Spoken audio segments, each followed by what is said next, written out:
Well, here we are again, folks. The fourth episode of Back It Up, Terry. Connor, I'm going to throw you in right off the bat, man. Can you believe this is already the fourth one? I mean, yeah, Connor's having technical difficulty over there. He's going to holler at me across the thing because I put him on the spot. But welcome to Back It Up, Terry. Hey, guess what? We got some sponsors. I mean, it took a couple of shows, but we got some sponsors. We got Napa, Depot Bottom, and some guy named Todd. Hey, that works. That works. I don't care who sponsors, as long as they sponsor. Man, we're gonna have a good show this time. I got a candidate with me for one of the local offices running here. Met this guy about, well, I think back to the strip actually is when I met him. I'd like to welcome to the show Mr. Randal Gilliam. Thank you. Thanks for having me. How are you doing today, sir? I'm doing great. Are you about over this political, be everywhere, do everything, show up everywhere? I'm sure I can speak on behalf of all the candidates that it certainly is a involved process that wears on us all, especially our families. But Well, I mean- we're closing in on the end of it here. You have to kiss a lot of babies, shake a lot of hands and stuff. And I told you earlier, we was talking one night, and I said, I know when you get elected that you can't go to every function that you went to because, I mean, it's just impossible to do your job and do that too. But I'll tell any candidate, all these places that you went, over the next 4 years, try to show up at them at least once again if you got elected, because if you don't, it just makes you look like you're only there to get votes. I think that's excellent advice. Yeah. There's a lot of people that show up when it's election time, and then you don't see their head again until it's election time again, and you're just kind of like, but you take what you can get. Sometimes when you're getting volunteers, if that's the only time you can get them, that's the only time you can get them. But Yeah, certainly the task of a candidate is to go where they can find people to talk to. Yes. But that being said, you're not the first person to give me that advice to say, hey, if you are successful, it sure would be good to see you again. And that's something I think I can commit to. well, good. We'll talk about Bill Locke for a minute. I know Okay. he's a big supporter of yours, and Yes. seen Bill down at one of the local restaurants eating breakfast. And back when Bill was doing the judge thing, he come in down there to eat one day, and I said, Bill, I said, can I ask you a favor? He said, yeah, what? And I said, how about you starting your roster, where you go in and you start in the A's, with your people that you're calling up to the stand. I said, why don't you turn that around and start at the Z's one time? I said, because I go up there for a simple traffic violation. My name's Terry. My last name's Terry. And I end up in jail for a parking ticket because some dude before me made you mad. Won't you turn it around? And he actually turned it around one time and threw the whole courtroom in fiasco because they was, if you got a W or something for a last name, you're sitting there all day. But Yeah, they print the dockets out alphabetically, so I guess everybody had to flip to the back Yep. and work forward. Yep. All right, Randall. Let's just dive in. I asked you to come on the show. I know you're married to a cousin of my girlfriend's, Yes, a first cousin. I believe they are. I believe first. that's right. So I asked around and got some questions for you. I actually tried to do this like professional. All right. So we'll start out with our first question. I said, where did you grow up at? I grew up splitting time between Central Florida and right here in Middle Tennessee. I guess to give a little context to that, my dad was from Grundy County. Oh, okay. I lost him in May of last year.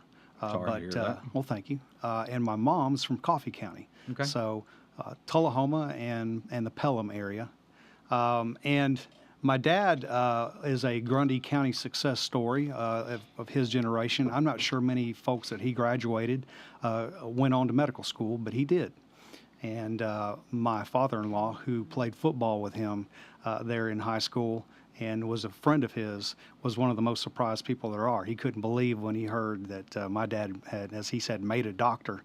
He didn't believe it. It took some convincing. I've got a really good friend of mine that's in Altamont that owns Mike's Pharmacy. The very, very nice guy. Is that the pharmacy that they sold out, and it's going to be a new restaurant now? They're across It's- from the courthouse. Yeah, it's right around from the courthouse. Mike Yeah. Garworth is his name, and I didn't know he'd sold out. I ain't talked to him in a long time, but Yeah, yeah, I think so. I think I saw that on social media, maybe. Okay. But yeah, my dad found his way to medical school, and that was in Loma Linda, California, of all places. where's that close to? It's San Bernardino County. It's Southern California, and I'm talking like I remember things about it. Yeah. But we left there for Central Florida when I was 2 years old, and I've never been back. So I was just in California. I was in Seattle, let's see, Friday, and then I was in San Francisco Saturday, and then come over to Denver and flew home from Denver yesterday, and I fly back out tomorrow, back to Denver. So California's a bucket list for me. I've always wanted to get back there and see it, but I have not ever been Man, able let to me get tell there. you, I've traveled to California a lot. There's a lot of touring that goes on out there because I drive a tour bus for entertainers. But me and Paul Smart and Barry Mix and Dale Rogers and all of our girlfriends and Dale's son took a 7,000-mile motorcycle trip, and we traveled California. Wow. We went to Yosemite, Sequoias, Anaheim, Santa Monica, and then all the way up the Pacific Coast Highway. I seen another side of California that I didn't know existed. I was used to seeing homeless and nasty streets, and I don't mean to talk about California, but I mean if you go to San Francisco and L.A. and San Diego, the homeless is a sure problem out there, and that's basically what I see in a tour bus. But man, on that motorcycle, boy, we seen some pretty things. Now, I just tell you, I've heard a lot about it. I know it's a beautiful state. It is. And I'm hopeful to get back there. But I was born there while my dad was in medical school. He took a residency, his first job, in Central Florida in the Orlando area. And that's why I split time growing up between Central Florida and Tennessee. I don't have a memory of not coming up here and being dumped on my grandparents at the earliest of ages. I was probably 3 or 4. And my parents would arrange for me to be here with their parents, splitting time between Pelham and Tullahoma. well, with you saying that, so how old are you? 57. Well, I done some investigating, read stuff on you, and I thought you was 104. Not that you look that old, but all the stuff that you've done, I was like, dadgum, how's he done all this in only this age? But man, Well, I've been practicing law for 31 years, and so that's been I'm grateful for the experience. I've done quite a few things, but yeah, so I'm proud of that. so your wife Christy, how did you and Christy end up in Warren County? And if y'all don't know who Christy is, it's Christy Hillis. David Hillis is her daddy. David Hillis is one of the finest people. I'll tell you a little story about David. So David and my grandfather worked together at Gould Century Electric back years ago. And I was telling Monica this story, and she said, David never worked over. I said, oh, yes, he did too. She said, no, he didn't. Well, she had to go ask him. And I believe David worked in shipping and receiving with my grandfather over there. But David, that whole family's just salt to the earth, great people. Little River Nursery, is that right? Little River Nursery, Yes. yes. If you want to sponsor there, Little River Nursery, David Hillis. I'll talk to him. You don't about have, that. you see how I pitched that right in there? Yeah, you worked that right in. So how did you and Christy end up here in Warren County? So, of course, she grew up here. Yep. Out past Irvin College, actually on the Grundy County side of the line, in Tarleton, and around in that part. But she always wanted to come back here. I like to tease her. I like to say, she had to move away to Chattanooga for a little while, which is where we met, to find herself a husband and drag him back here. But I'm like a lot of guys. I'm living here because I married a Warren County girl, and it was from early on. It was our dream to raise our family here, and it took us a while to get here. But we met in Chattanooga. We were both working. We were both out of school and working at that time. Met and actually got married over here at Shells Ford Baptist Church. Oh, yeah. And where her family attended at the time. And How long ago been married? You gonna get me? Ooh, you got me. We were married on December 5th, 1998. You do the math. think that's 1998. That would be 27 years. 27 years coming up. 28. Is that yeah, right? I think that's right in December. Yeah, hopefully we're getting that right since this is on air. Yeah. And she's probably watching. If you don't, you'll hear about it when you get home. But yeah, so we had that dream, and that dream came to fruition 2006 ish.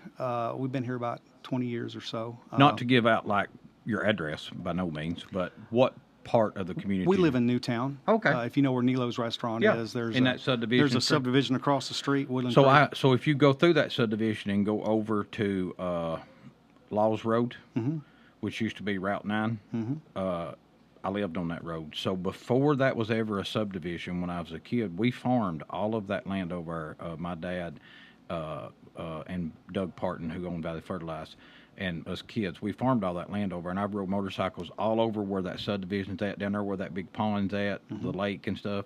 There was nothing. Well, the golf course was still there. I don't know if you knew that, but you know there's a golf course down the road. I've been told there was a golf course, and that explains the names of some of the roads in the subdivision. There was also Forest Park Package Store.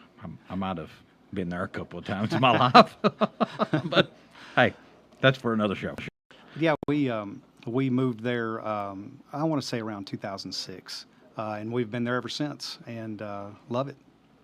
So, what do you do, like, for fun? When you're not in the courtroom, when you're just wanting to hang out, what's your pastime?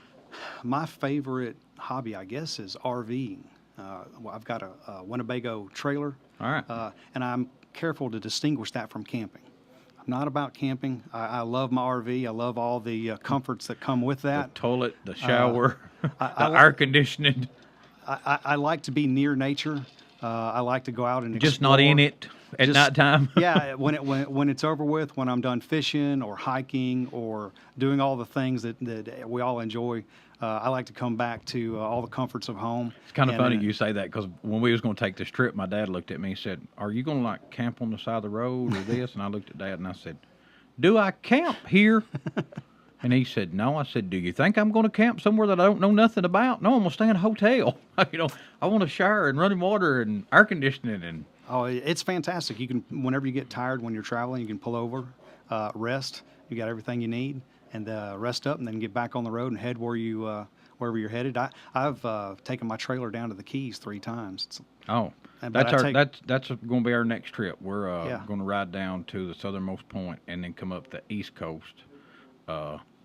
And come to find out, people, if you want to rent something in Key West to stay in, everything down there is about a 7-day rental. Yeah, it's an expensive place to visit. It's not. True. It is expensive, but if you're just wanting to stay for a night, there is nothing. Right.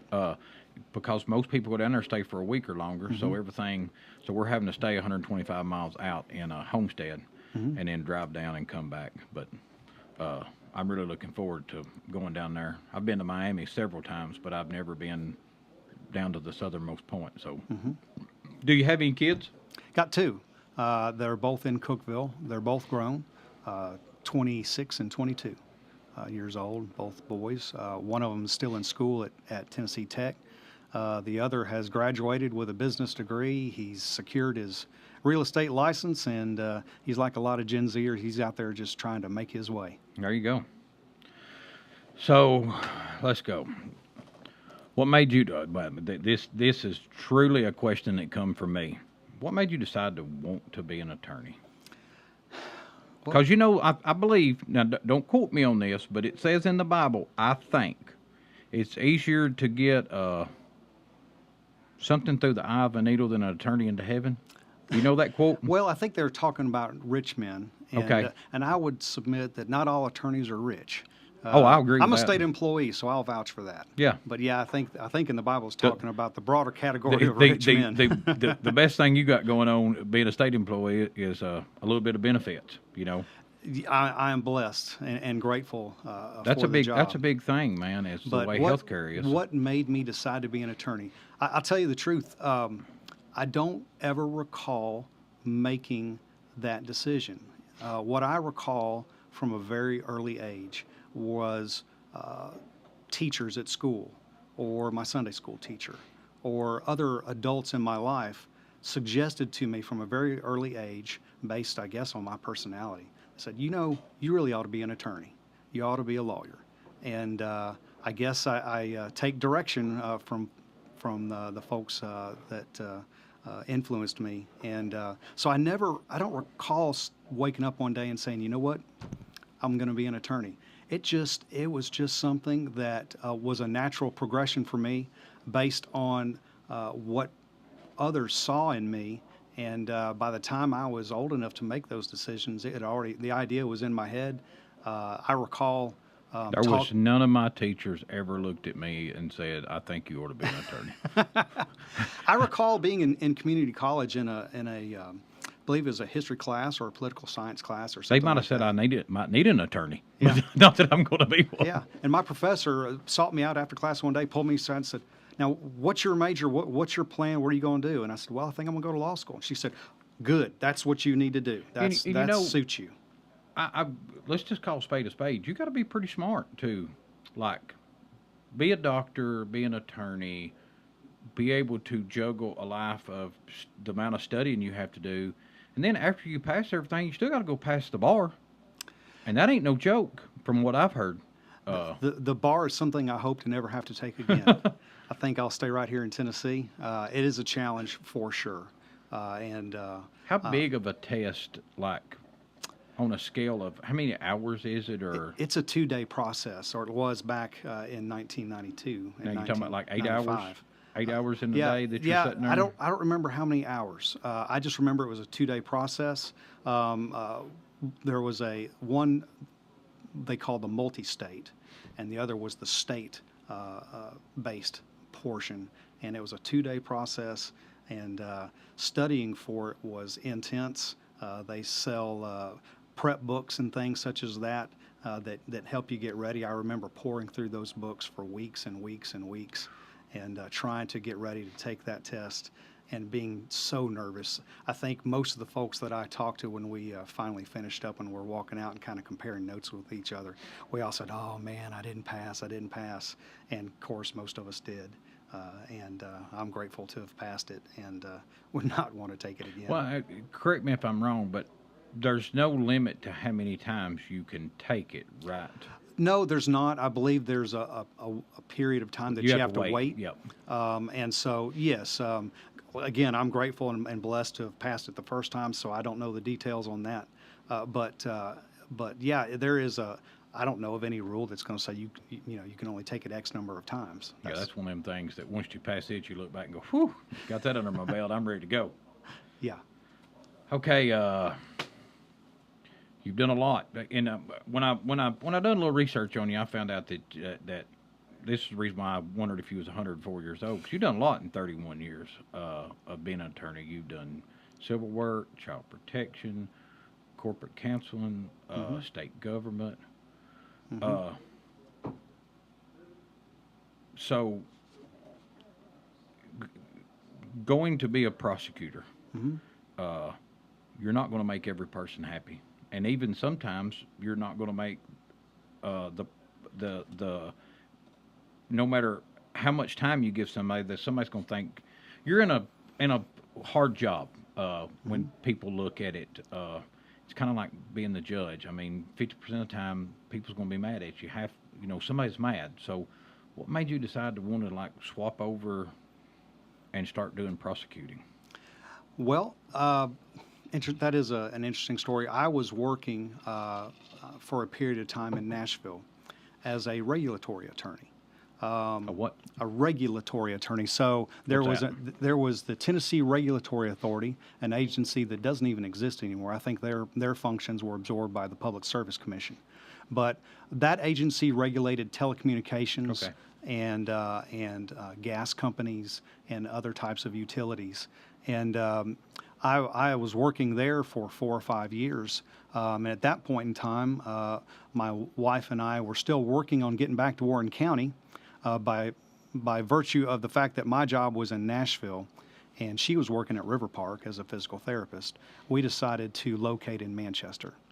And that I can remember very well. That was a 67-mile drive one way from exit 114 there on I-24 coming through Manchester to James Robertson Parkway, where the Tennessee Regulatory Authority was located. And I did that for 4 or 5 years. But I was what year was that roughly? so that's going to be 2000 and 2005, So roughly. traffic was bad, but nothing like it is now coming on 24.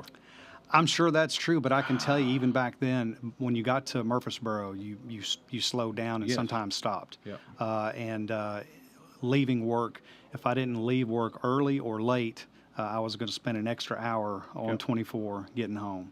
And so, but yeah, so what made me decide to be a prosecutor again was a bit of an accident, really. I was working and happily at the Tennessee Regulatory Authority. Kind of a nerdy job. Another thing about me, I'm a bit of a nerd. People know that I'm into gadgets and computers and things such as that. And that kind of drifted into the work with telecommunications and stuff. And I was doing this job where I'm reading FCC opinions with paragraphs that number into the thousands that would make a lot of people's eyes cross. But Connor's eyes crossed right then when you said that. yeah, and dealing with laws on maximum operating pressures of gas lines and all kinds of technical stuff. But I was attending church there in Manchester at First Baptist, and a good friend of mine happened to be my Sunday school teacher, but he also happened to be a TBI agent, Tennessee Bureau of Investigation. And so he worked with the local DA's office from time to time. And he became aware that a position was open at the DA's office. Okay. So during church one day, he came over to me and said, "Hey, Gilliam, I hear there's a position down here at the DA's office. I've never heard you complain about your job, but I know you're driving a long way every day." And, of course, he had gotten to know me at that point. And for some reason, he thought I might make a good fit there. And he persuaded me to go down and talk to them. And long story short, they hired me. So with that being said, I got a question. Mhm. So when you become an attorney, can you be an attorney for anything? Almost. And So there but is. then you have to but then you can create you can, I don't know what the word I'm looking for, but you can, Specialization? yes, you can do Mm-hmm. like, I want to do this. And you study that law more. You can focus on certain types of law with electives in law school. There is one class of attorney that requires a certain specialization Okay. that I can't do without getting those credentials, and that's patent law. Though that's a special. That's like if you build something and invent something. It has to do with intellectual property. Okay. But with a regular law degree, you can do almost any type of law. That's correct. Not to say that you should. If you've practiced a certain type of law for a long time, that's what you ought to stick with, right? But you do have the opportunity to move from specialty to specialty as long as you do the work and do the study. So to clarify for people like me or that don't know a lot about that, so if you got 5 attorneys here and one of them does property, one of them does wills, and one of them does child custody battles. All 3 of them are the same attorneys. They just decided to put their skill into that, right? Yes, I'm sure if you ask them, life takes its twists and turns professionally, and you figure out what you like to do, and then you really focus on it. Okay. You study that area of the law, Okay. and when you're up to speed on it, then you start taking clients, if you're in private practice, that have those types of needs, and you pursue it. So In my case, I took that job at the DA's office. And of course, began focusing very quickly and heavily on criminal law.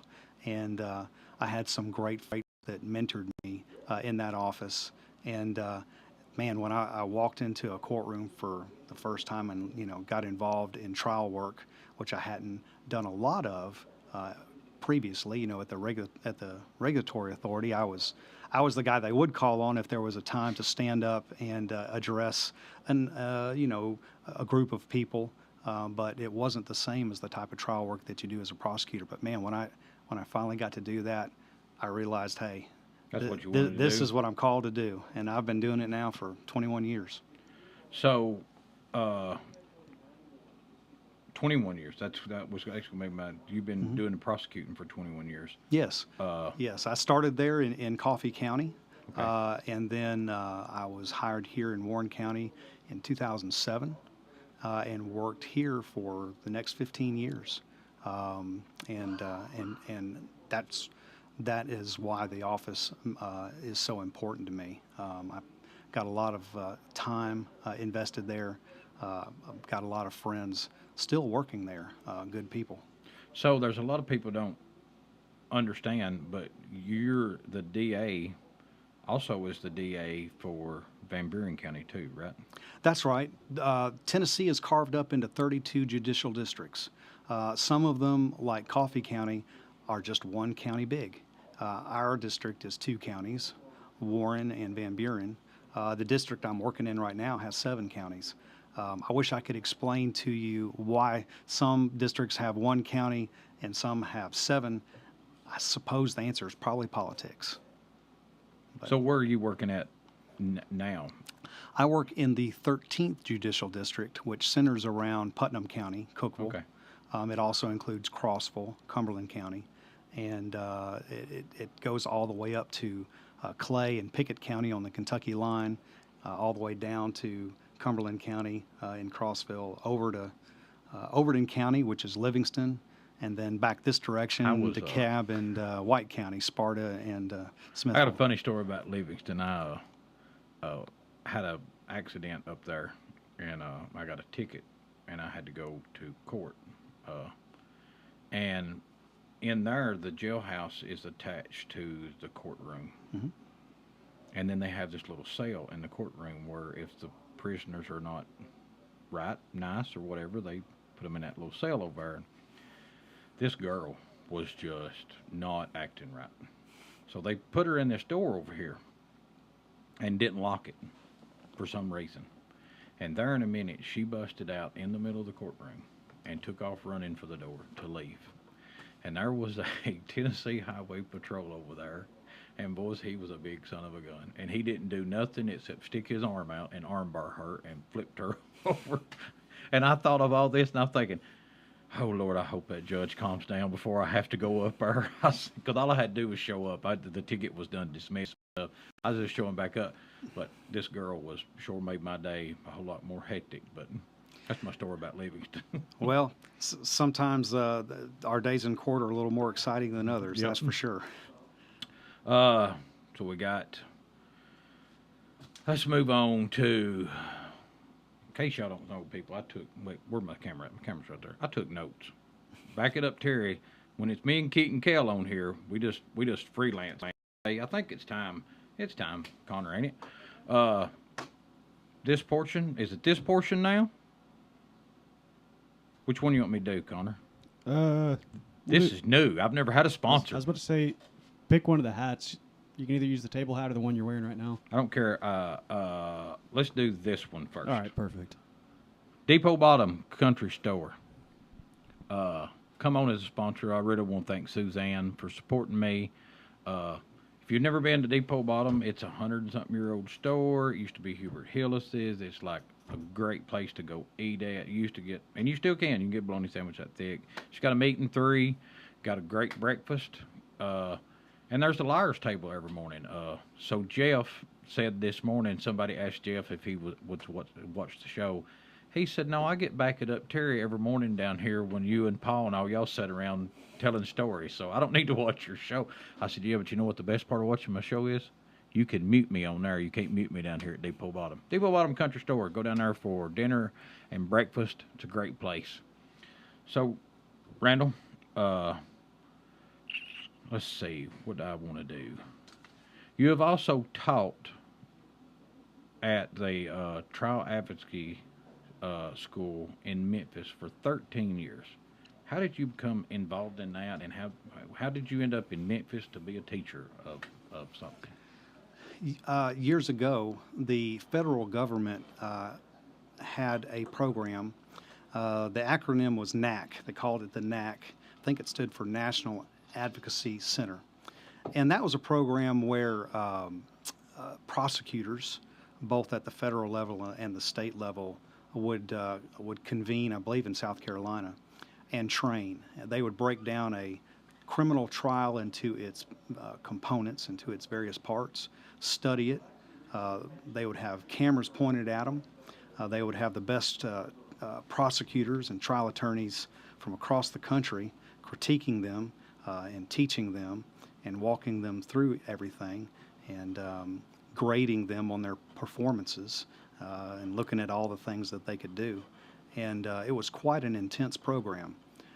As I understand it, at some point, the money ran out to support state prosecutors attending the federal program.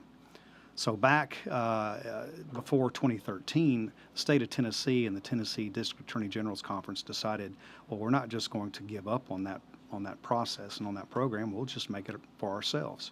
So they took all the program material that was used at the NAC and focused on it a little bit and crafted it for Tennessee.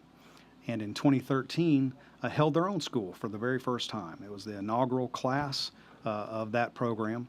And a couple of us at the district attorney's office here were fortunate enough to sign up and be accepted into that program and attend that very first class there. And it was held, and it still is held, at the Cecil C. Humphreys School of Law there in Memphis. And so we went, and like I said, we were given course material that was based on real cases. We were asked to prepare those cases for trial. We had the best prosecutors from across the state of Tennessee grading our homework, pointing cameras at us, recording us, showing us what we did right, showing us what we did wrong, and working with us every day for most of a week. And it was a very challenging course, something that I really enjoyed, and I was proud to be in the very first class. What I didn't know at that time was that it was also a bit of an audition. And what I mean is they were actually looking to fill a few more slots in their faculty at that time. And I suppose that's why they had invited some of us that had already been trying cases for a few years and weren't, as inexperienced or as young as maybe some of them are now. Then very next year, I got a letter from the faculty inviting me back.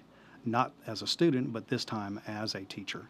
And so in 2014, I joined the faculty, and I've been going back every year since then. And I'm grateful and honored to have the opportunity to teach the younger or the less experienced prosecutors from across the state how to do this job. So I can't like stay on course the whole time. I have to throw a curveball at you every once in a while. So Yeah. you was talking about that you was there and had cameras on you and had the best prosecutors. So if you had to go up against one of the, who is the one that you would be like, God, man, I really don't want to like go against that dude at trial? Have you got one? You talking about some of the faculty there? Yeah, well, I know that y'all are both prosecutors, but y'all are both attorneys, so he could not be a prosecutor at the same time, and you could. There is. You don't have to give a name, but is there? I mean, if you want to, it's perfectly fine. I'll drop her name because I'm real proud of her. There is a prosecutor that teaches at that school every year, and it's not a dude; it's a lady, and her name is Pam Anderson, just like the Baywatch star. She is, and I think everyone on staff at faculty there would agree that she is probably the best prosecutor in the state of Tennessee. She has tried many, many high-profile cases of all types, homicides. She has tried many of what I consider to be the most complex types of cases, which are the child abuse cases. And she is someone that has been I would consider a mentor of mine, someone that I look up to. I've got her on speed dial on my phone. When I encounter a problem and I'm looking for some direction, she's one that I call. And so. All right, so thanks for answering that question. You give me another question. A common thing that I read on Facebook and hear from time to time is that you get more time if you hurt a dog or if you sell drugs than child abuse. Like these people end up getting off easier on abusing children or domestic abuse, and that could be to man or woman, either one. What is your stance on that going forward? Like, when you get elected, what? Make sure I understand your question. You're saying, what is my stance on child abuse and animal abuse? Well, and, not necessarily. So I'm not asking that question of what, but what I've read on Facebook is people say, Connor, you want to chime in? Yeah, I think I get what he's trying to say as far as he's saying that people are saying that you're getting less time Yes. for uh, animal abuse and things of that nature, drug sales, versus somebody getting charged with domestic abuse or child abuse. Like, as far as like sentencing recommendations, Yeah, Chris, is that they're what you're? getting they're spending 3 months in jail, and somebody that sold pot spending 6 months in jail. Okay. Well, obviously, being a prosecutor for so long, I'm a little bit biased on all these subjects.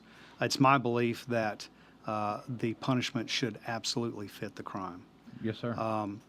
And I take a particularly strong stand against any person that would cause suffering to another living being, whether it's an animal, a child, an elderly person, or anyone else for that matter. If you have the capacity to cause suffering, and usually this is in a personal way, right? This is not from a distance. This is putting hands on a child, or putting hands on an older person or a spouse or an animal. If you have that capacity and you've committed that sort of crime, then you deserve to be dealt with accordingly. And in my view, that means seeking a very stiff sentence. That's the business that I'm in now. I'm a felony child abuse prosecutor, so that's where my heart is. But I would suggest to you that, in the course of doing that type of work, I've learned that a lot of time it starts with folks that are willing to abuse an animal. If you're willing to hurt something and cause it pain. Jeffrey Dahmer. Right. One of the it's a good example. Big. He started out. One of the story was told about him. He started out abusing. That's right. Like, I think he was frying ants or something, and Sure. then it just progressed. Sure. Yeah, because those folks lack empathy, typically, and the only real solution. I'm not sure that they can be fixed. I think that the solution is to make sure they're somewhere where they can't hurt anyone or anything else. I will say that when you're having a common conversation about something, you go, I can't believe he done that. I can't believe they done this. Well, we can't, because our brains are working right. And if their brains were working right, they wouldn't do that either. That's right. But there's something going on there that's different. That's right. That's the reason why laws was made, not to do none of that stuff. That's right. So letting them back out, I mean, it's a proven fact that 99% of the time that stuff happens again. Well, yes. So that's why, with regard to child abuse, for example, I'm grateful. Tennessee is a state, unlike some states, that has very stiff sentences for child abuse. You've heard cases where you get sentenced to X number of years, say 8 or 10 years, but you only serve 2 or 3, right, in certain types of crimes. In Tennessee, almost all child abuse cases are served at 100%.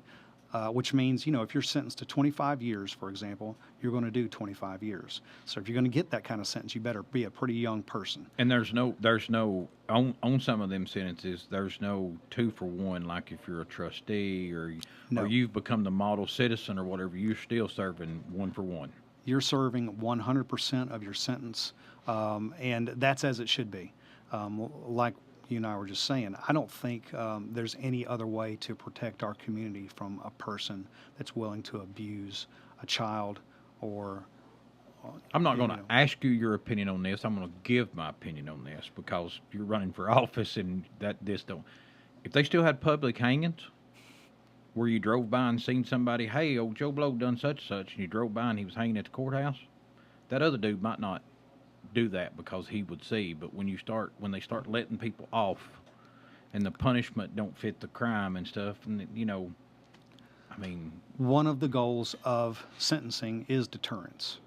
Of course, there is a broader picture. You're also looking with certain types of crimes at the opportunity to rehabilitate someone. If someone has no criminal history, if they've committed a relatively minor offense, let's say they got caught with a little bit of marijuana, for example, something like that, and or if they're addicted to a substance, but they show that they have the willingness to apply themselves to a structured program. I think the drug court thing that's here in town, man, has helped a lot of people. It has. It absolutely has, and we all benefit from that. Yes, sir. I think we all benefit from someone who can turn their life around and be a productive part of our community rather than break into our cars and stealing our stuff. I think one of the number one things that I learned, it's also who you run with. If you're wanting to change, if you've run with these people that you've got in trouble with, and you go to jail and you're wanting to change your life, you can't get out of jail and come back and run with them same people, or you're going to end up right back in there. So it's a lifestyle change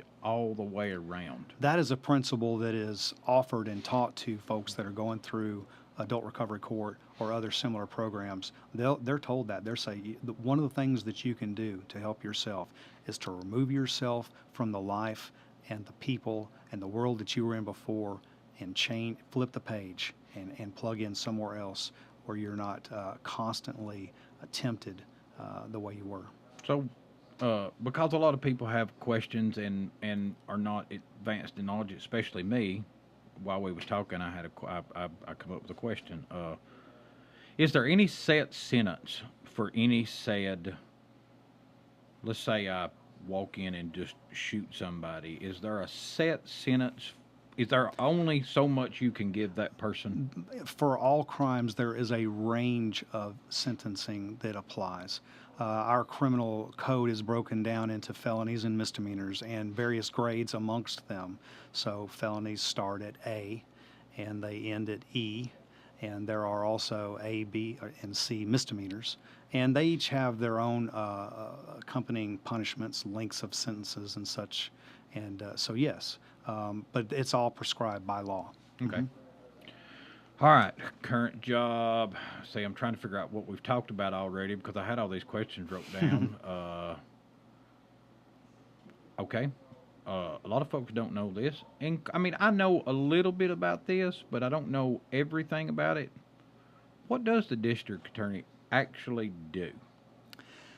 The district attorney represents the state of Tennessee.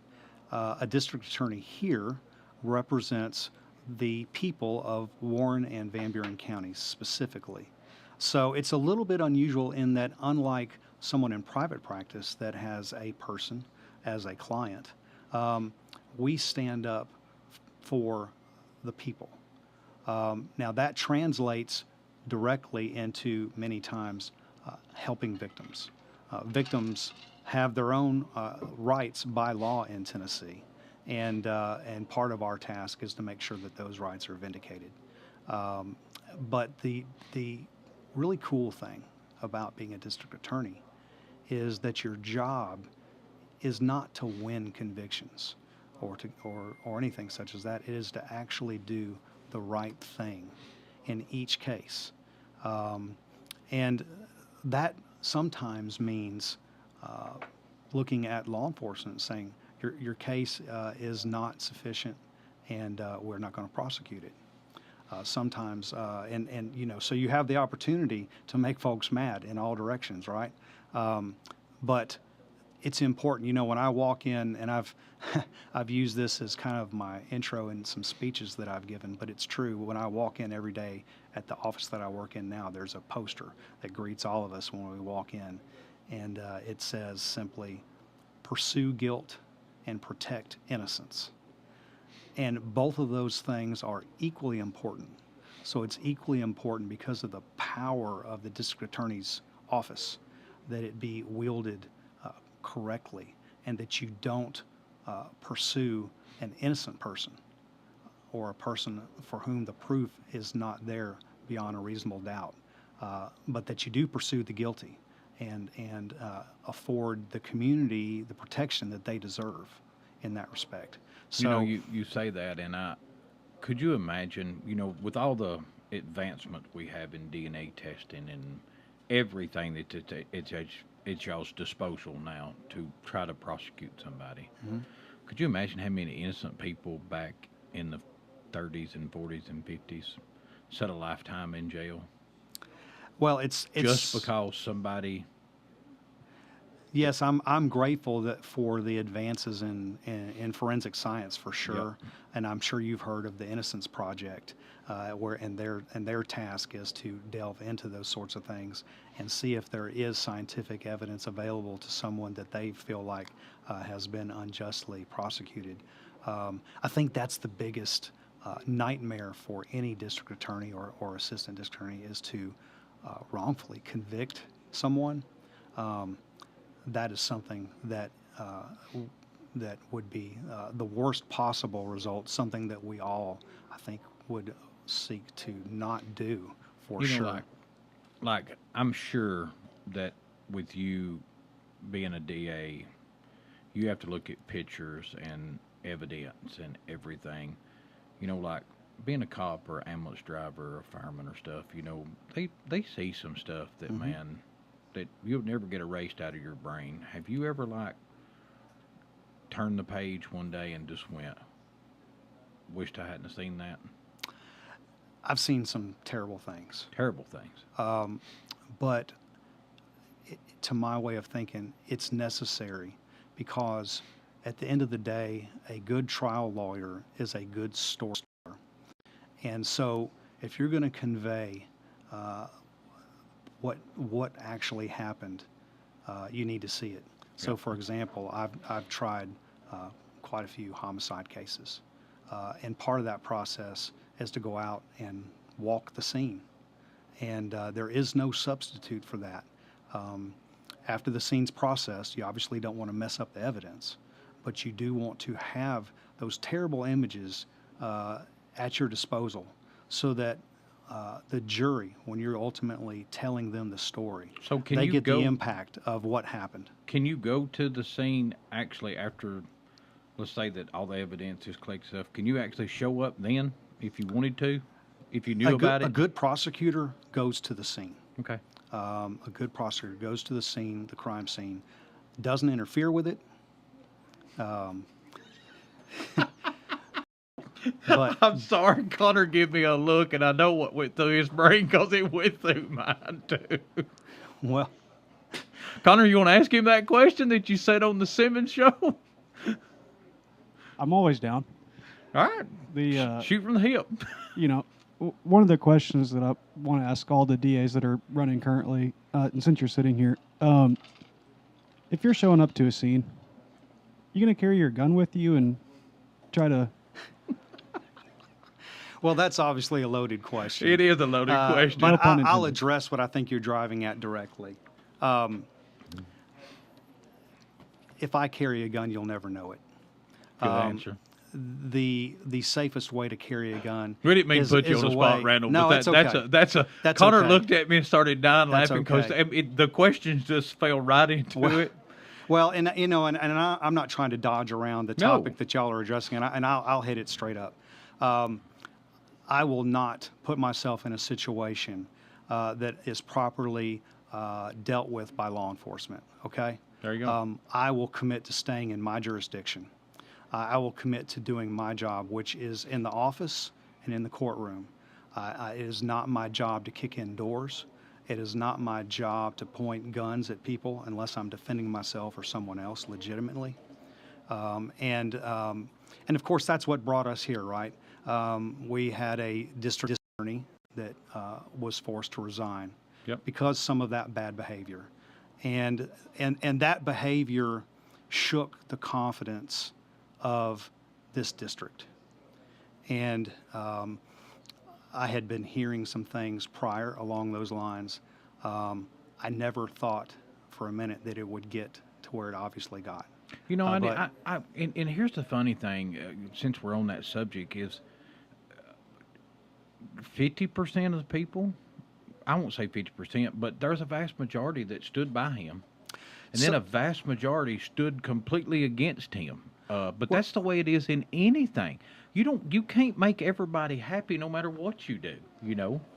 Yes. So, in 2022, when the prior district attorney was elected, I think this district, this county, Van Buren County, we're looking for change. I do too. They considered everything that had gone on before, the good and the bad, and they decided they wanted change, and they got that change with the prior district attorney, but soon thereafter were disappointed. I'm still plugged in here and have friends in law enforcement, and I still talk to folks around the community. And I learned that relationships with law enforcement were broken, and that victims just weren't being treated right. They weren't being talked to correctly. Some of them were being engaged in a very public way on social media, for example, and so those two things contributed to my way of thinking, cases that weren't as strong as they can be. A good case is properly investigated, and that happens when you have a good relationship with the district attorney's office. When you're in law enforcement, you can call them up and work closely with them to build a strong case. Victims and their families need to be kept informed. In fact, the law requires it. But it also has to do with building a level of trust and communication with the victims and their families to build those strong cases. And both of those things will address another problem that I think has shaken the confidence for a long time of this community, and that is the ever-present backlog of cases that we've had for a long time. It hasn't really been reduced significantly at all for a very long time, and it needs to be. And, you've heard the old saying, justice delayed is justice denied. I've said it before out on the campaign trail. Everyone hears about a defendant's right to a speedy trial, and that's true. That's constitutional. Here in Tennessee, our law also gives victims the right to a speedy trial, and that's just as important. And so, back to your question, no, I won't be firing off weapons. Connor got his answer right there. Yeah, but in fairness, I don't think any district attorney, any district I would attorney think if you candidate, put 100 district attorneys in a room, there would have been none of them. I fully expect you would get the same answer Yep. From anyone I know that's a prosecutor, and I would expect that. That was an aberration. It shook the confidence of the community, and it created the situation we are in here now, where I find myself running for district attorney at a time when none of us expected that was going to be the case. I think if nature had taken its usual course, that administration would have been in place for 8 years. So that's got the yeah. question. Yeah, So is district attorney an 8-year job? it is. Yes, But right now it's just going to be a 4 years, and then you have to run again, right? That's correct. Because this is mid and this is a special election to complete the term of the prior district attorney. okay. And so that's what's before us now. Early voting's already underway. We'll all know what's going to happen on just shortly after August 6th. Early voting is July the 17th through August the 1st. That's I right. went and voted yesterday. I flew in yesterday. The first stop I made was early vote and get my hair cut. My last stop was see my girlfriend, and I knew I needed a haircut before I went and seen her. I look bad enough most days anyways. Let's see here. We're running down on time, but okay. I'm trying to figure out what the most important question that I want to ask is, and we're just going to run over, Connor. That's just what's going to happen. Why did you decide that you wanted to? What made you decide? Hey, I want to come back here. I want to be district attorney of Warren County and Van Buren County. What did you work here before? I did. I worked here from 2007 to 2022. Okay. And that's a big part of why I want to come back. So you know how everything works here because you've been here from 2007 to 2022. Yeah, 15 years. Okay. Yes, like I was saying a minute ago, it was something that none of us expected initially, but it certainly is no surprise. You know, when you have a district attorney that is indicted criminally, a resignation is inevitable, and what follows, of course, is where we are now. I guess I'm gonna ask a question and see if you can answer that. Has that happened much in the state of Tennessee? Is that like a? Fortunately, no. I would think not. I would think when you get to that level. Yes, yes. Fortunately, district attorneys aren't usually under criminal indictment, but that's what happened here, and that resignation was not a surprise to me, but it did introduce the opportunity to come back home and lead the office that I love so much. And there are a lot of good folks there at that office that I worked with. Is there a bunch of the people still working there? Oh yeah. Now Yeah, they moved their office. Did you ever work in this new office that they have?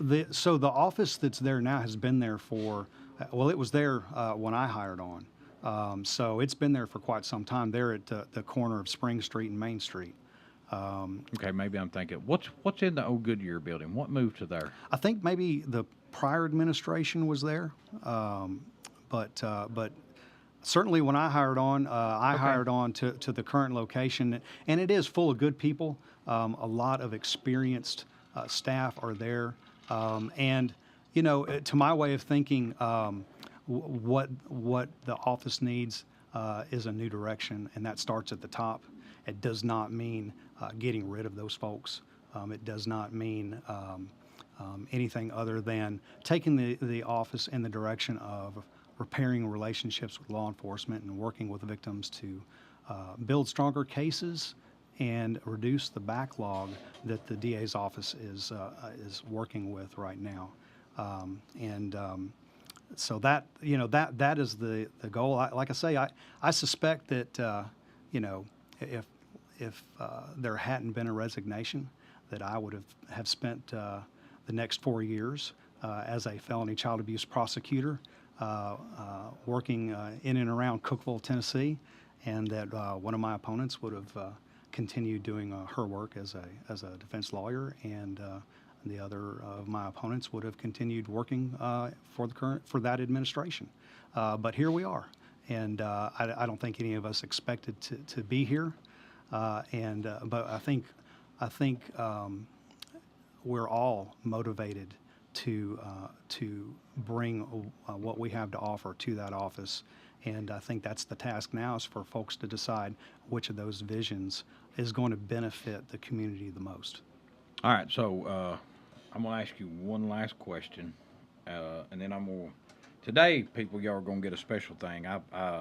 You got Sullins' rant over on the Warren County Sports Authority, and on this thing, you're going to have Terry's take on stuff. Don't mean it's right. Don't mean it's wrong. But it's my take on some stuff. Y'all may agree and you may not. Like the comments up. I don't care.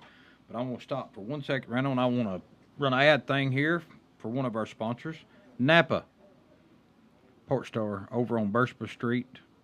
Thomas and that gang will hook you up with any of your car part needs in any way, shape, form, or fashion. They also have Milwaukee tools, power tools of everything. There's a whole selection of Milwaukee power tools over there. And I'll just tell you something. Milwaukee power tools are probably the best ones on the market.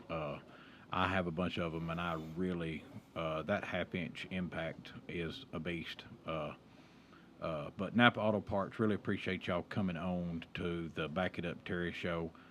But let's just let you be a campaign guy for a second. Look at the camera and tell people why they should vote for you. The people should vote for me because of what I intend to do, and that is to take the office in a new direction. The victims in our community are still not being treated right. The partnerships that law enforcement needs and deserves still need repair. The backlog of cases is still too big. And what we need to do is repair those broken relationships with law enforcement. We need to better work with our victims and their families and build stronger cases. If we can build stronger cases, we can move them through our courts faster. And if we can move our cases through our courts faster, we can reduce the backlog. If we can do all of those things, we can restore the confidence that I believe has been shaken in the district attorney's office that I love so much. And I would love the opportunity, and I would appreciate everyone's support and their prayers and their vote, either here during early voting or on August 6th, so that I can rejoin that district attorney's office and lead it, and the fine people there in that new direction. And so that's what I would ask. Well, Randall, I just want to tell you thank you for coming in. It's only the 4th episode, and you could have went many places and got your word out, and you told me numerous times thank you for having you on and this, that, and other before this come about. He was supposed to have been on last week, but because I had to be out of town and we couldn't tape it live, I wanted you to be live. I wanted you to be if somebody had a question or something happened, but I wanted to sit down and talk to you. I really sincerely appreciate you coming in. I wish you the best in this election. I do want to say something to people that when all these people are running for office, that Randall has a pretty good job right now. Randall's happy at his job. He is taking on a job. His heart is these people running for these positions. Their heart is wanting to do better in the community, no matter what level it is, whether it's a county commissioner or whatever.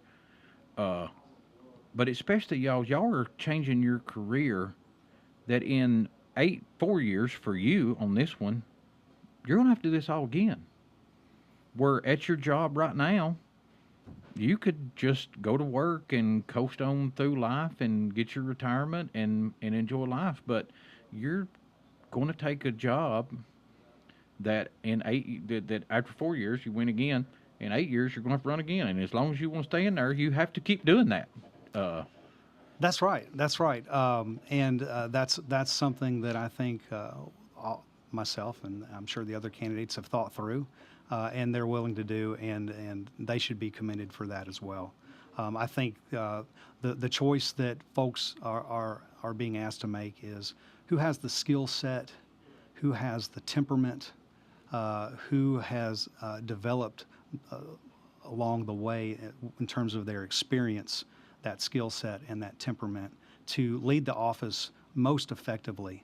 And I can say it's not only that you're trying to get a victim justice, but then you've got all these people that's working for you, so you have to be a leader in that aspect too, And yes, yeah, and the tone of the office is set from the top. Yep.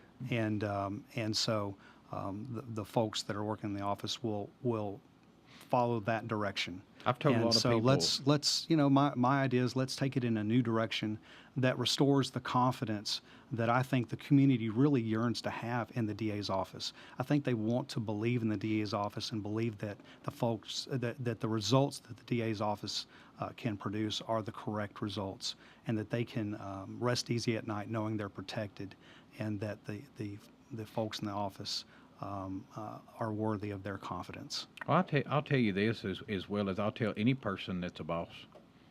A paycheck changes your bank account. It makes your lights stay on. It makes you have food and gas and all that stuff. But a thank you changes your heart.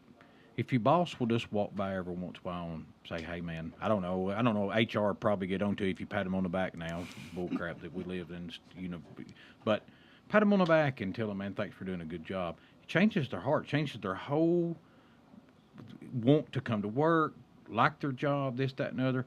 Anybody can get a paycheck and change their bank account. But, man, if you're appreciated for what you do and you bosses, tell your employees thank you every once in a while. It changes their heart, makes them want to come to work, makes them want to do good. But, Randall, I'm going to do something different on this show. I'm going to do a Terry's Take this time.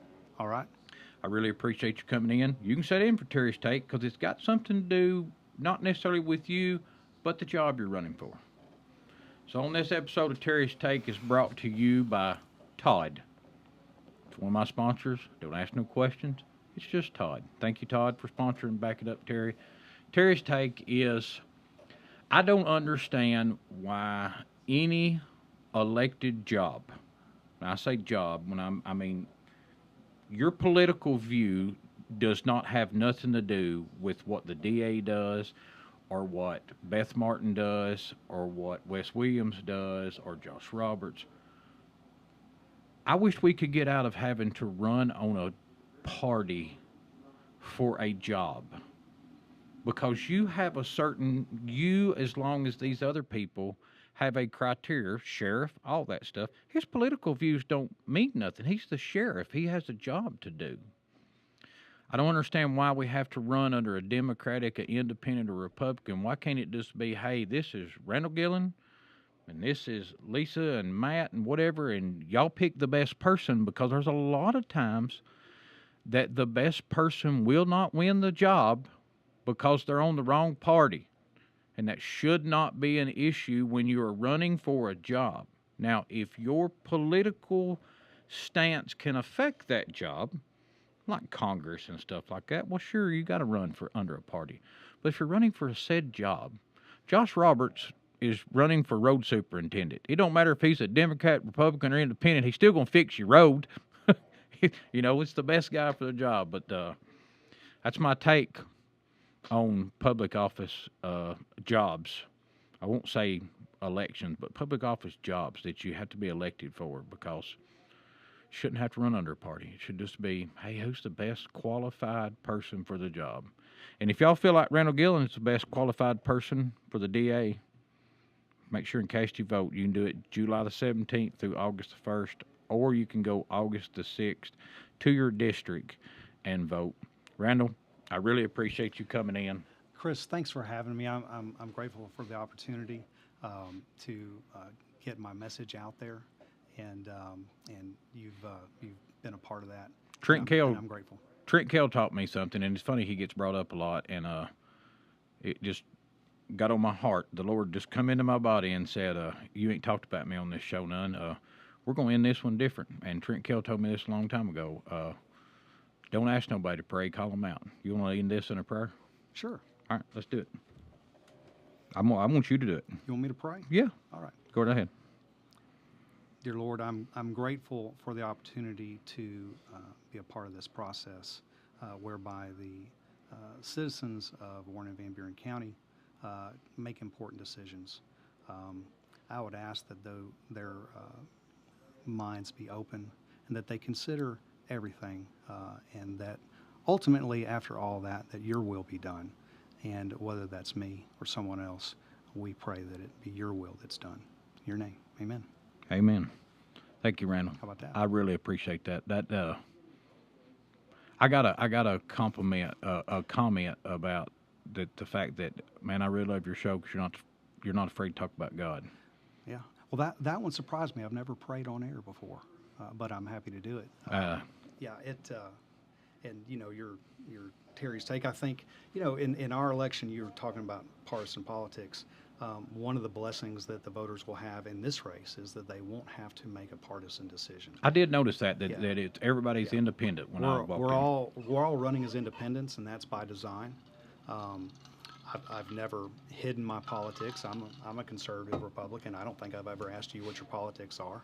And to your point, it doesn't. My politics is the best person for the job. Well, fair enough. Well, I can tell you that I have many friends that are Democrats. I've gone and spoken to the Democrat Party and asked for their support and their vote, just like I have everyone else. But this is a unique race in that it is three candidates all running as independents. I don't think it'll ever happen again. I think in 2030 we'll go back to the partisan process, and that's just the way our process is set up. So I think you make good points. I think certainly if you're asked to focus on the merits of an individual rather than on their politics, that sometimes can produce a better result. After all, my opinion about tax policy or border policy, things such as that, might reflect whether I'm a conservative or not, but certainly don't have much to do with what a district attorney does on a daily basis. That's my point. And yes, and that would, of course, be true of a sheriff Yep. or anyone in the judicial process. But that being said, I really want to thank you for the opportunity to be here, and I really appreciate it. Yes, sir. Thank y'all. Y'all tune in next week for the 5th episode of Back It Up, Terry. We just really appreciate all y'all viewers. If you enjoyed this show, like, share, comment, and also jump over there and look at the Warren County Sports Authority. Man, they have a good show. Simmons Says has a great show. Big supporters of me. They talk about me all the time. Oh, and by the way, Coach Rankin. I have got to talk about Coach Rankin because evidently that gets you views. So I'm going to end this with Coach Rankin. I don't know you, but I love you. Y'all have a good time. Peace out from Back It Up, Terry. Bag up, Terry. Put it in reverse, Terry.